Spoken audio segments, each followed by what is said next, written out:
प्यारे विद्यार्थियों, आज हम कक्षा 7वीं की प्रश्नावली 1.3 प्रश्न नंबर 1 से प्रश्न नंबर 5 तक हल करेंगे, जिसमें पहला प्रश्न है निम्नलिखित गुणनफलों को ज्ञात कीजिए।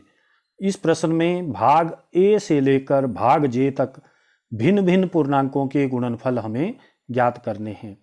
तो पूर्णांकों का गुणनफल किस प्रकार किया जाता है, इसको समझने के लिए पहले हम एक ट्राइंगल ड्रॉ करते हैं, जिससे हम समझते हैं कि माइनस इंटू माइनस प्लस होता है और प्लस इंटू माइनस माइनस होगा, माइनस इंटू प्लस फिर से माइनस होगा। इसी प्रकार अगर दो धनात्मक पूर्णांक हैं, प्लस इंटू प्लस हो तो पहले ही हम पढ़ चुके हैं कि वो धनात्मक ही होता है उनका गुणनफल, लेकिन यहाँ प्लस इंटू माइनस होगा माइनस, माइनस इंटू माइनस होगा प्लस और प्लस इंटू माइनस होगा माइनस। तो यहाँ जैसे भाग ए में दो पूर्णांक हैं 3 और नफी 1, उनका गुणनफल हमें ज्ञात करना है। तो 3 एक धनात्मक पूर्णांक है और नफी 1 एक ऋणात्मक पूर्णांक है। तो प्लस इंटू माइनस यहाँ होने वाला है, उत्तर आएगा माइनस में। तो फिर हम पूर्णांकों की गुणा करते हैं, 3 एकम 3 और प्लस इंटू माइनस हो गया माइनस, तो इसलिए उत्तर आएगा -3। इसी प्रकार नफी 1 गुणा 225, नफी 1 मतलब एक ऋणात्मक पूर्णांक है और 225 एक धनात्मक पूर्णांक है, क्योंकि इसके साथ कोई माइनस का चिन्ह नहीं लगा है, तो ये धनात्मक पूर्णांक है। नफी 1 गुणा 225 मतलब माइनस इंटू प्लस माइनस होगा, तो इसका अर्थ है 225 गुणा नफी 1 नफी 225 के बराबर होगा। 225 की हम 1 से गुणा करेंगे और प्लस इंटू माइनस माइनस होता है, तो हम नफी 225 लिखेंगे। इसी प्रकार सी भाग है नफी 21 गुणा नफी 30। यहाँ -21 भी ऋणात्मक पूर्णांक है, -30 भी ऋणात्मक पूर्णांक है। तो जो उत्तर आने वाला है हमारा माइनस इंटू माइनस होगा, प्लस में होगा हमारा आंसर, क्योंकि 21 की हम 30 से गुणा करते हैं। पहले हम चिन्हों को साइड में रख के 21 की गुणा करेंगे 30 से। तो 21 की गुणा 30 से कैसे करेंगे, 21 की हम केवल 3 से गुणा करेंगे, एक शून्य लास्ट में वैसे ही रख देते हैं। तो 21 गुणा 3 63 के साथ एक जीरो लगा देते हैं, तो 630।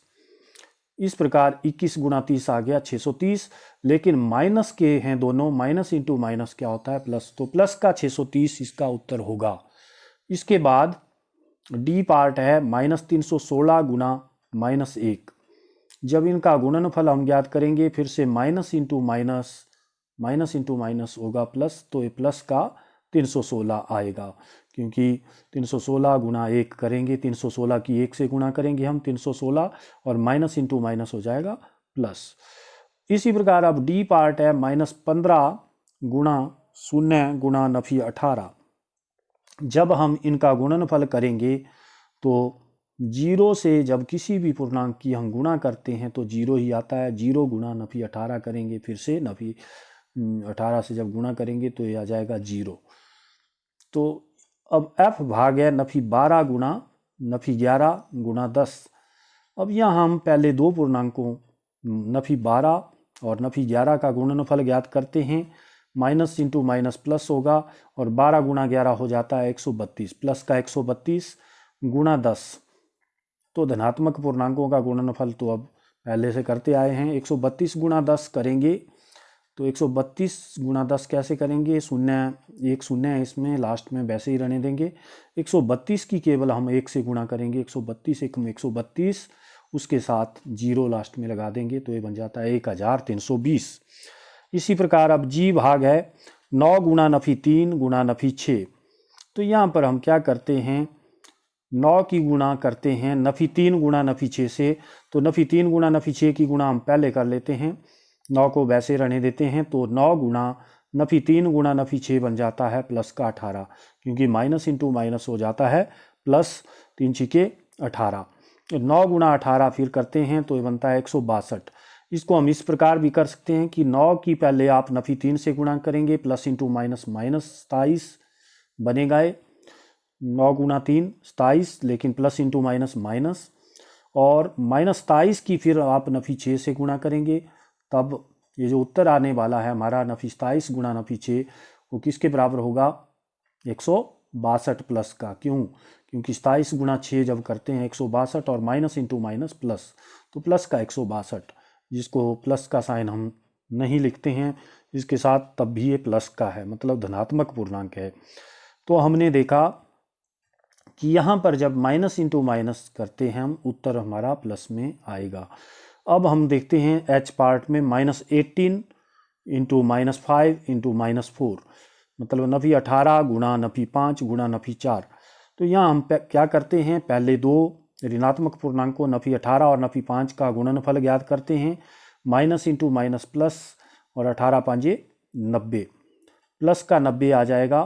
फिर प्लस 90 को हम गुणा करेंगे नफी 4 से जो बचा हुआ है, तो प्लस 90 गुणा नफी 4, प्लस इंटू माइनस फिर से देखेंगे जब गुणा करेंगे तो प्लस इंटू माइनस होता है minus, plus into minus minus, तो प्लस का 90 गुणा नफी 4, 90 की नफी 4 से गुणा करेंगे तो आ जाएगा आंसर नफी 360। तो हमने देखा जब हम गुणा करते वक्त तीन ऋणात्मक संख्याओं की गुणा करते हैं हम, या तीन ऋणात्मक पूर्णांकों की गुणा करते हैं, तो हमारा उत्तर भी ऋणात्मक ही आता है, ऋणात्मक संख्या होगा। लेकिन जब हम दो ऋणात्मक पूर्णांकों की गुणा करते हैं तो हमारा आंसर धनात्मक होगा। क्यों? क्योंकि तीसरा जो पूर्णांक है पहले से ही धनात्मक है। तो दो ऋणात्मक पूर्णांक अगर गुणा में आते हैं तो इसका मतलब हमारा उत्तर भी धनात्मक होगा।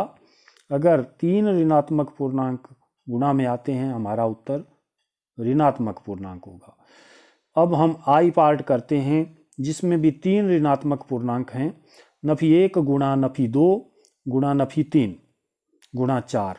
तो पहले हम क्या करते हैं कि इन तीनों ऋणात्मक पूर्णांकों की गुणा करते हैं, नफी 1 गुणा नफी 2 गुणा नफी 3। तो तीन ऋणात्मक पूर्णांक है, minus into minus plus, plus into minus फिर से माइनस हो जाएगा। तो माइनस यहाँ तक जब हम गुणा करेंगे 2 एकम 2 गुणा 3 6, लेकिन माइनस का 6 आएगा क्योंकि minus into minus plus, plus into minus minus, minus 6 गुणा 4। अब यहाँ हम देख रहे हैं नफी 6 गुणा 4, 6 माइनस का है 4 प्लस का है, तो माइनस इंटू प्लस फिर से क्या होता है माइनस, तो प्लस इंटू माइनस माइनस होगा। मतलब यहाँ भी हम देख रहे हैं अगर गुणा में तीन ऋणात्मक पूर्णांक हैं तो उत्तर हमारा माइनस में ही आएगा, ऋणात्मक संख्या ही आएगा। जे पार्ट है -3 इंटू -6 इंटू -2 इंटू -1। अब यहाँ हम देख रहे हैं कि नफी 3 गुणा नफी 6 अगर हम पहले कर लेते हैं, माइनस इंटू माइनस होता है प्लस, और 3 गुणा 6 18, प्लस का 18, मतलब लिखा नहीं है इसके साथ प्लस का निशान नहीं है तो मतलब प्लस का 18 होगा। और फिर हम गुणा करते हैं नफी 2 की नफी 1 से, तो यहाँ भी दो ऋणात्मक पूर्णांक हैं नफी 2 और नफी 1, तो 2 की 1 से गुणा करेंगे हम, 2 एकम 2, लेकिन माइनस इंटू माइनस क्या होगा प्लस का 2 होगा, तो प्लस 18 गुणा प्लस 2, जब इन दोनों की गुणा करते हैं तो 18 गुणा 2 36, प्लस का 36 इसका उत्तर आ जाता है। इसके बाद दूसरा प्रश्न है निम्नलिखित को सत्यापित कीजिए, जिसमें ए पार्ट है 18 गुणा 7 जमा नफी 3 ब्रैकेट के अंदर है, और 18 गुणा 7 जमा 18 गुणा नफी 3 दूसरे पक्ष में है, इसके बराबर होता है। ये हमने सत्यापित करना है क्योंकि हम वितरण गुण तो पहले ही पढ़ चुके हैं, ए गुणा बी जमा सी जब ब्रैकेट के अंदर होता है तो इसका मतलब है ए की गुणा दोनों के साथ होती है, बी के साथ भी सी के साथ भी। तो यहाँ ए की गुणा होगी ए गुणा बी जमा, पहले ए की गुणा बी से, फिर जमा का निशान है बीच में तो जमा का निशान ए गुणा सी, ये पहले भी हम वितरण गुण को पढ़ चुके हैं, जमा ए गुणा सी। तो इस तरह इस प्रकार यहाँ से ये होता है, इसके बराबर हमने यहाँ प्रूव करना है इसको, ए पार्ट को। तो हमें सत्यापित करना है, हल जो हमें करना है 18 गुणा 7 जमा नफी 3 ब्रैकेट के अंदर बराबर है 18 गुणा 7 जमा 18 गुणा नफी 3, ये हमें सत्यापित करना है। तो हम जो लेफ्ट हैंड साइड है उसको अलग से सॉल्व करेंगे, राइट हैंड साइड जो है दायां पक्ष है उसको अलग से सॉल्व करते हैं। तो हम पहले देखेंगे कि लेफ्ट हैंड साइड को सॉल्व करने पर कितना आता है, फिर राइट हैंड साइड को सॉल्व करने के बाद क्या हमें प्राप्त होता है। तो लेफ्ट हैंड साइड है 18 गुणा 7 जमा नफी 3। तो 7 जमा नफी 3 ब्रैकेट के अंदर है, इसको पहले हम हल करेंगे फिर 18 से गुणा करेंगे। तो ये बन जाता है 18 गुणा 7 जमा नफी 3 किसके बराबर होता है, 4 के बराबर। क्यों, क्योंकि ये बन जाता है 7 जमा नफी 3 है, ये बन जाएगा 7 प्लस इंटू माइनस हो जाता है -7 नफी 3, जो कि किसके बराबर होता है, 4 के बराबर। तो यहाँ 4 आ गया है 7 जमा नफी 3 के स्थान पर। तो 18 गुणा 4 जो कि किसके बराबर होता है, 72 की। तो लेफ्ट हैंड साइड को सॉल्व करने पर 72 प्राप्त हुआ। इसी प्रकार राइट हैंड साइड को अगर हम सॉल्व करते हैं तो राइट हैंड साइड है 18 गुणा 7 जमा 18 गुणा नफी 3, 18 गुणा 7 जमा 18 गुणा नफी 3। तो इसको जब हम हल करते हैं तो 18 गुणा 7 होता है 126 जमा 18 गुणा नफी 3, यहाँ 18 की 3 से गुणा कर देंगे, लेकिन प्लस इंटू माइनस माइनस होता है, 18 के साथ कोई साइन नहीं है मतलब प्लस का है, और प्लस 18 गुणा नफी 3 हो जाएगा -54। तो यहाँ फिर से ब्रैकेट खोलेंगे, 126 प्लस इंटू माइनस फिर से क्या हो जाएगा, -126 -54, जो कि कितना बन जाता है, 72। तो हम देख रहे हैं कि लेफ्ट हैंड साइड और राइट हैंड साइड दोनों को सॉल्व करने पर ये बराबर हो जाते हैं, मतलब लेफ्ट हैंड साइड बराबर है राइट हैंड साइड, सत्यापित हो जाता है।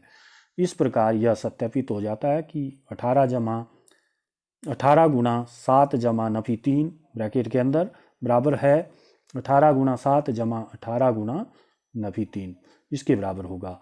इसी प्रकार बी पार्ट है, हमें सत्यापित करना है कि नफी किस गुणा नफी 4 जमा नफी 3 जो कि ब्रैकेट के अंदर है बराबर है नफी 21 गुणा नफी 4 जमा नफी 21 गुणा नफी 6।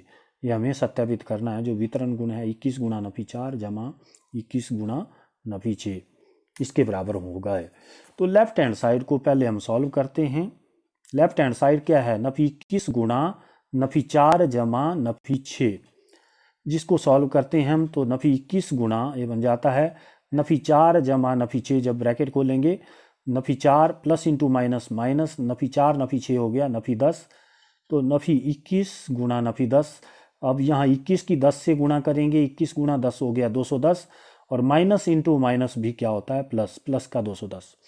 अब राइट हैंड साइड को सॉल्व करते हैं। राइट हैंड साइड है ये, वो भी अगर 210 के बराबर आता है सॉल्व करने पर तो हम लिखेंगे कि ये सत्यापित हो गया। राइट हैंड साइड है -21 गुणा नफी 4 ब्रैकेट के अंदर जमा नफी 21 गुणा नफी 6, ये भी ब्रैकेट के अंदर है। तो पहले हम नफी 21 गुणा नफी 4 इसको सॉल्व करते हैं। 21 गुणा 4 होता है 84, लेकिन माइनस इंटू माइनस हो जाता है, प्लस का 84 बन जाएगा। इसी प्रकार 21 गुणा 6 हो जाता है 126, लेकिन माइनस इंटू माइनस प्लस, तो प्लस का 126, 84 जमा 126, जब इन दोनों को जोड़ते हैं तो हमें 210 प्राप्त होता है, जो कि लेफ्ट हैंड साइड को सॉल्व करने पर प्राप्त हुआ था। राइट हैंड साइड को सॉल्व करने पर भी 210 ही प्राप्त होता है, इसलिए लेफ्ट हैंड साइड बराबर है राइट हैंड साइड आ गई। इसलिए यह सत्यापित हो जाता है कि नफी 21 गुणा नफी 4 जमा नफी 6 किसके बराबर है, नफी 21 गुणा नफी 4 जमा नफी 21 गुणा नफी 6 के बराबर है। अब प्रश्न नंबर 3 है, किसी भी पूर्णांक a के लिए नफी 1 गुणा a किसके समान है, वह पूर्णांक ज्ञात कीजिए जिसका नफी 1 के साथ गुणनफल है नफी 22, बी पार्ट 37 और सी पार्ट है 0। मतलब नफी 1 को अगर a से गुणा करते हैं तो हमें क्या प्राप्त होगा। तो हम देखेंगे जब नफी 1 की a से गुणा करते हैं तो a धनात्मक पूर्णांक है और नफी 1 ऋणात्मक पूर्णांक है, तो प्लस इंटू माइनस यहाँ माइनस होने वाला है, और a गुणा 1 a आएगा, नफी a बन जाएगा a, क्योंकि प्लस इंटू माइनस माइनस होता है, माइनस a आ गया जहाँ a एक पूर्णांक है। इसी प्रकार यहाँ पर पूछा गया है कि नफी 1 से किस संख्या की गुणा की जाए कि नफी 22 प्राप्त हो, नफी 22 प्राप्त हो। तो नफी 1 को अगर मैं धनात्मक पूर्णांक से गुणा करूंगा तभी उत्तर में ऋणात्मक पूर्णांक मुझे मिलेगा, और नफी 1 को 22 से गुणा करने पर नफी 22 प्राप्त होगा।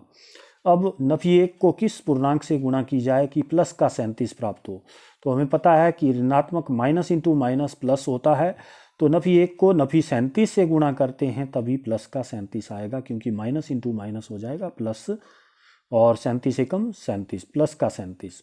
इसी प्रकार नफी 1 को किस संख्या से, किस पूर्णांक से गुणा की जाए कि शून्य प्राप्त हो, तो नफी 1 को केवल शून्य से प्राप्त गुणा करते हैं हम, तभी शून्य प्राप्त होगा।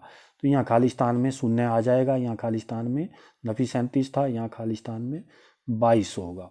तो इस प्रकार हमने प्रश्न नंबर 3 को हल कर लिया है।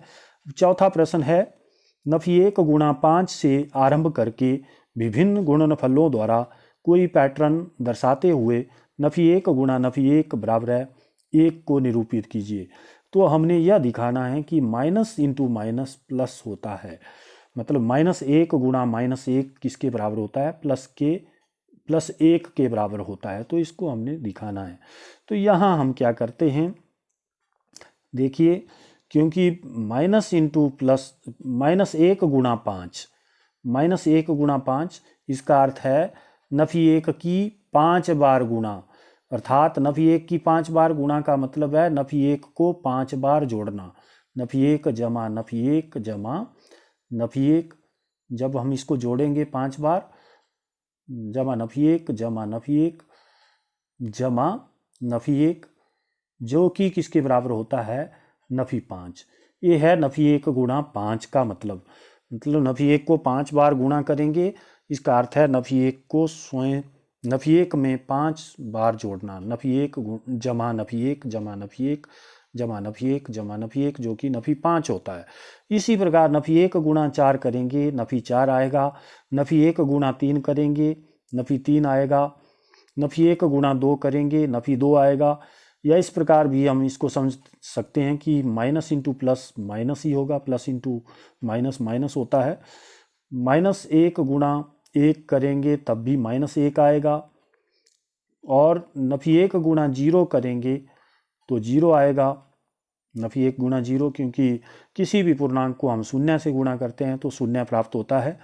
अब -1 गुणा -1 किसके बराबर आ जाएगा, तो यहाँ हम देख रहे थे जब 5 से गुणा की नफी 1 की तो नफी 5 आया, 4 से गुणा की नफी 4 आया, 3 से गुणा की नफी 3 आया, 2 से गुणा की नफी 2 आया। मतलब ये बढ़ रहे हैं, नफी 5 से बड़ा नफी 4, नफी 4 से बड़ा है नफी 3, नफी 3 से बड़ा नफी 2, नफी 2 से बड़ा नफी 1, नफी 1 से बड़ा है 0, और 0 से बड़ा हो गया 1। तो इस प्रकार एक एक ऐड हो रहा है इनमें। मतलब जब नफी 1 की हम 5 से गुणा करते हैं तो नफी 5 आता है। नफी 1 की छोटी संख्या 4 से गुणा करते हैं तो यहाँ ये संख्या बढ़ जाती है, नफी 4 हो जाती है। नफी 4 क्योंकि माइनस वाली संख्या के साथ, मतलब माइनस वाली संख्या जो है वो नफी 1 और नफी 5, नफी वैसे तो 5 बड़ा है 1 से, लेकिन जब दोनों के साथ माइनस का साइन लगता है तो तब नफी 1 बड़ा हो जाता है नफी 5 से। क्यों? क्योंकि नफी 5 जो है 0 से 5 कम है, और नफी 1 0 से केवल 1 ही कम है। तो इस प्रकार हम देख रहे हैं कि यहाँ एक एक हम ऐड करते जाते हैं तो ये पैटर्न हमें प्राप्त होता है, ये प्रतिरूप हमें प्राप्त हो रहा है।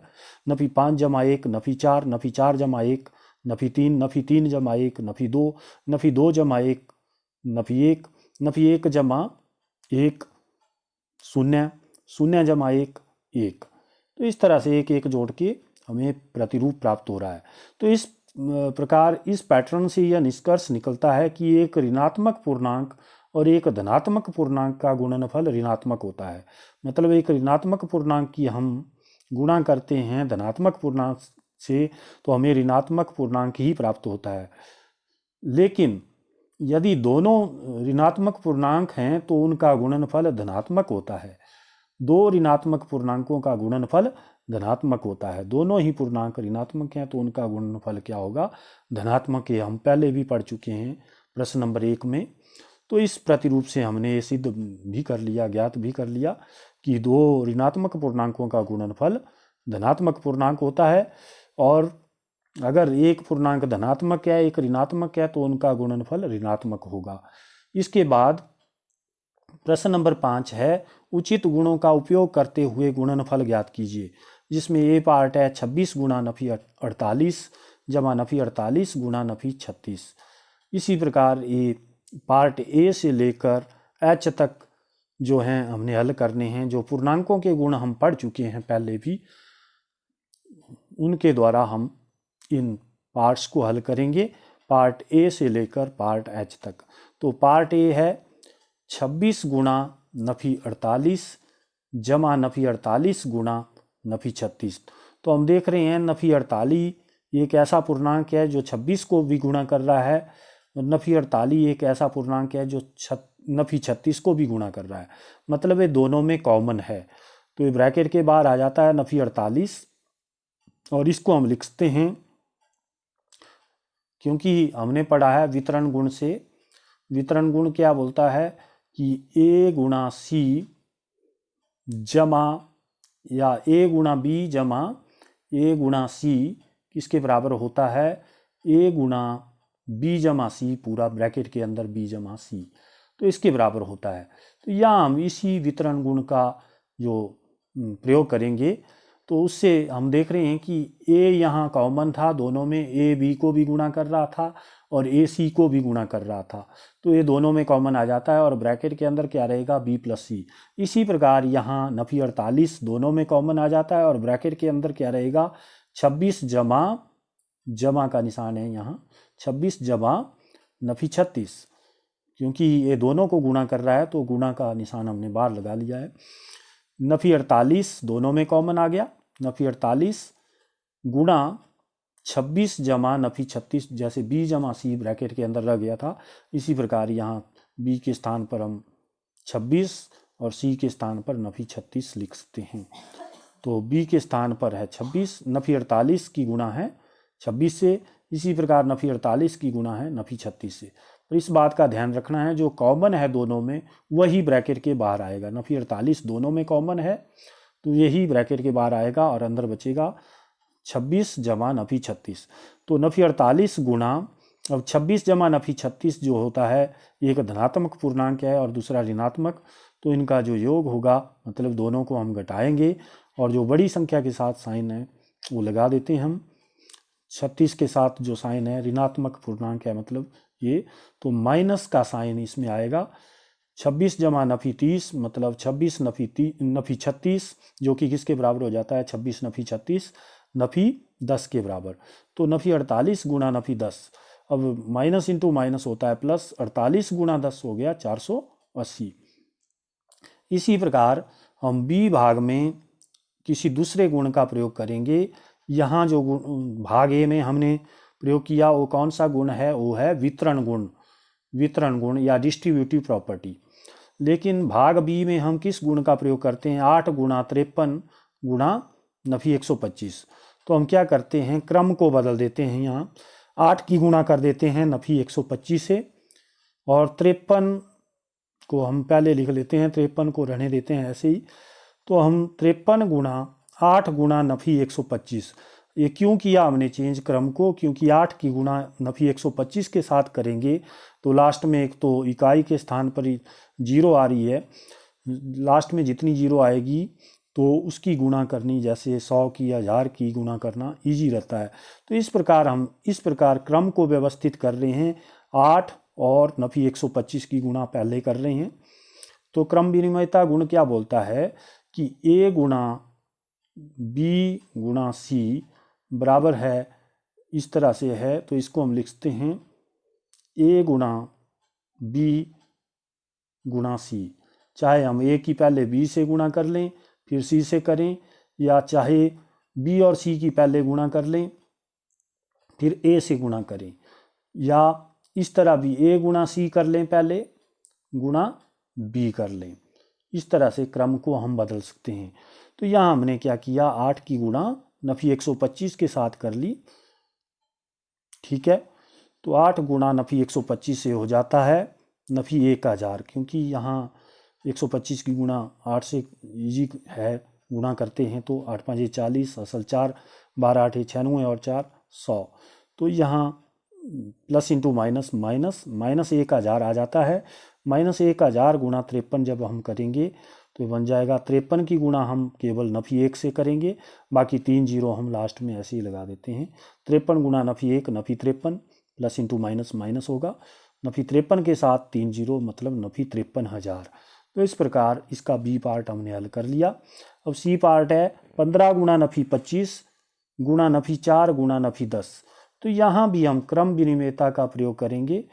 15 गुणा किसके साथ, 15 को हम अकेले रहने देते हैं, क्योंकि नफी 25 और नफी 4 की जब हम गुणा करते हैं 25 चौक 100 होता है, तो उसमें लास्ट में बहुत सारी जीरो हमने देखनी है, जितनी ज़्यादा जीरो आए उतनी अच्छी है। मतलब 25 गुणा 4 100 गुणा नफी 10 जब हम करते हैं प्लस माइनस इंटू माइनस हो जाएगा प्लस, प्लस इंटू माइनस फिर से माइनस, तो इन तीनों का गुणनफल जो आएगा वो माइनस में आएगा। 25 चौक 100 होता है, 100 गुणा 10 हो जाता है 1000। तो ये लिख लिया है यहाँ पर नफी 1000। 15 गुणा नफी 1000। अब 15 की गुणा हम नफी 1 से करेंगे, 15 एकम 15, नफी 1 है माइनस है तो minus, plus into minus minus ही रहेगा, नफी 15 आ जाएगा। ये नफी 15 के साथ 3 जीरो लास्ट में लगा देंगे, नफी 15,000। 15 गुणा नफी 1000 जो कि बन जाता है नफी 15,000। अब इसी प्रकार डी पार्ट है नफी 41 गुणा 102। तो यहाँ हम क्या करेंगे, 100 के नज़दीक है 102, तो इसको दो पार्ट्स में तोड़ देंगे। ऐसे सीधी गुणा तो कर लेंगे, सभी कर लेंगे, लेकिन यहाँ बोला है उपयुक्त गुणों का प्रयोग करके गुणनफल हमने ज्ञात करना है। तो जो भी हमने पूर्णांकों के गुण पढ़े हैं उनका प्रयोग करके ही हमने गुणनफल ज्ञात करने हैं। तो यहाँ हम वितरण गुण का प्रयोग कर सकते हैं, क्योंकि 102 100 के नज़दीक है, तो 102 को लिखा जा सकता है 100 जमा 2। नफी 41 गुणा 100 जमा 2, 100 जमा 2 ब्रैकेट के अंदर रहेगा, क्योंकि हमने 100 जमा 2 जो 102 होता है उससे गुणा करनी है पूरे से, इसलिए ब्रैकेट के अंदर लिखा जाता है इसको। नफी 41 गुणा 100 जमा 2, तो इसी प्रकार हो गया a गुणा b जमा c ब्रैकेट के अंदर। तो इसको हम कैसे हल करते थे, a गुणा b, पहले a गुणा b जमा फिर a गुणा c, b के बाद जमा का निशान है तो यहाँ भी जमा a गुणा c, a की c से भी गुणा होगी a गुणा c। तो इस गुण का प्रयोग करेंगे वितरण गुण का, डिस्ट्रीब्यूटिव प्रॉपर्टी का। नफी 41 की गुणा 100 से पहले, नफी 41 गुणा 100 जमा यहाँ लिखा है नफी 41 गुणा 2, नफी 41 गुणा 2। तो इसको जब हम हल करते हैं नफी 41 गुणा 100 करते हैं, नफी 41 की हम 1 से गुणा करेंगे, नफी 41 गुणा 1 नफी 41 और 2 जीरो लास्ट में लगा देते हैं, तो ये बन जाता है नफी 4100। और नफी 41 की 2 से गुणा कर देते हैं तो नफी 82 बन जाता है, प्लस इंटू माइनस माइनस। और इधर भी जब इसको जोड़ेंगे हम, ये प्लस इंटू माइनस माइनस होगा, नफी 4100 मतलब नफी 4100 नफी 82। जब इन दोनों को जोड़ देते हैं तो ये बन जाएगा माइनस 4182, क्योंकि दोनों जो चिन्ह हैं वो ऋणात्मक पूर्णांक के हैं, दोनों ऋणात्मक पूर्णांक हैं, तो आपस में जुड़ जाएंगे और बड़ी संख्या का साइन तो हम लगाते ही हैं इसमें। इसके बाद ई पार्ट है 625 गुणा नफी 35 जमा नफी 625 गुणा 65। तो इसको भी हल करते हैं हम वितरण गुण का प्रयोग करके ही। तो हम यहाँ देख रहे हैं कि 625 यहाँ भी है लेकिन यहाँ माइनस के साथ है, तो हम क्या करते हैं, या तो माइनस 625 कॉमन लेते हैं या प्लस का 625। तो हम 625 ही कॉमन लेते हैं प्लस का, ये माइनस को 65 के साथ रहने देंगे, तो 625 कॉमन आ जाता है, ये बन जाएगा a गुणा b जमा c। यहाँ है a गुणा b जमा a गुणा c, इस प्रकार से है। और b की जगह है यहाँ नफी 35 और यहाँ c की जगह आ जाएगा नफी 65। क्यों? क्योंकि 625 ही हमने कॉमन लेना है जो दोनों में कॉमन हो। तो 600 एक जगह माइनस है एक जगह प्लस है, लेकिन हम प्लस का 625 कॉमन लेते हैं तो माइनस का 65 बच जाएगा, यहाँ एक माइनस का चिन्ह अंदर रहेगा। तो इसको हम लिखते हैं a गुणा b जमा a गुणा c किसके बराबर होता है वितरण गुण से, a गुणा b जमा c ब्रैकेट के अंदर। तो इस प्रकार हम इसको लिखते हैं a गुणा b जमा c, b की जगह नफी 35 और c की जगह भी नफी 65 रहेगा, क्योंकि 625 ही हमने ब्रैकेट के बाहर कॉमन लिया है। तो 625 गुणा नफी 35 जमा नफी 65, जब हम इनको जोड़ते हैं तो मैंने बताया था अगर एक जैसे चिन्ह है तो हम जोड़ देते हैं, और बड़ी संख्या के साथ जो चिन्ह है उसी को लगाते हैं। प्लस इंटू माइनस है तो माइनस होगा, दोनों ही माइनस के हैं, एक जैसे हैं मतलब। तो जब हम इनको जोड़ेंगे तो बन जाएगा 100, और बड़ी संख्या के साथ जो चिन्ह है माइनस का है, दोनों में कॉमन चिन्ह है वैसे माइनस का ही है, तो माइनस का चिन्ह ही रहेगा, बड़ी संख्या के साथ जो चिन्ह है वही लगेगा उत्तर में भी। 625 गुणा नफी 100 जो कि कितना बन जाता है, 625 की नफी 1 से गुणा करेंगे केवल हम, 625 एकम 625, लेकिन प्लस इंटू माइनस माइनस, तो माइनस 625 के साथ 2 शून्य, तो ये बन जाता है नफी 62,500। इसी प्रकार एफ पार्ट है 7 गुणा 50 नफी 2, इसमें भी हमने वितरण गुण का प्रयोग करना है, ए गुणा बी जमा सी, लेकिन यहाँ बी जमा सी नहीं है, यहाँ बी नफी सी है। तो ए गुणा बी जमा सी किसके बराबर होता है, ए गुणा बी जमा का निशान है तो यहाँ जमा, अगर माइनस है तो माइनस, माइनस ए गुणा सी हो जाएगा, क्योंकि ए गुणा बी नफी सी है यहाँ पर, तो ये जाएगा ए गुणा बी नफी ए गुणा सी, तो इसके बराबर होगा है। तो यहाँ 7 गुणा 50 नफी 7 गुणा 2, वितरण गुण से 7 गुणा 50 हो गया 350, नफी 7 गुणा 2 हो गया 14, 350 नफी 14 जो कि घटाकर आ जाता है 336। इसी प्रकार अब जी पार्ट है इसका, नफी 17 गुणा नफी 29। अब नफी 29 को हम वितरित कर सकते हैं कैसे, नफी 30 जमा 1 होता है नफी 29, तो जिसको मैंने ब्रैकेट के अंदर लिखा है। तो नफी 17 की गुणा अब करेंगे हम, पहले नफी 30 से, फिर नफी 17 की गुणा करेंगे प्लस 1 से, तो यहाँ नफी 17 गुणा 30 जमा, यहाँ जमा का निशान है बीच में, तो जमा नफी 17 गुणा 1।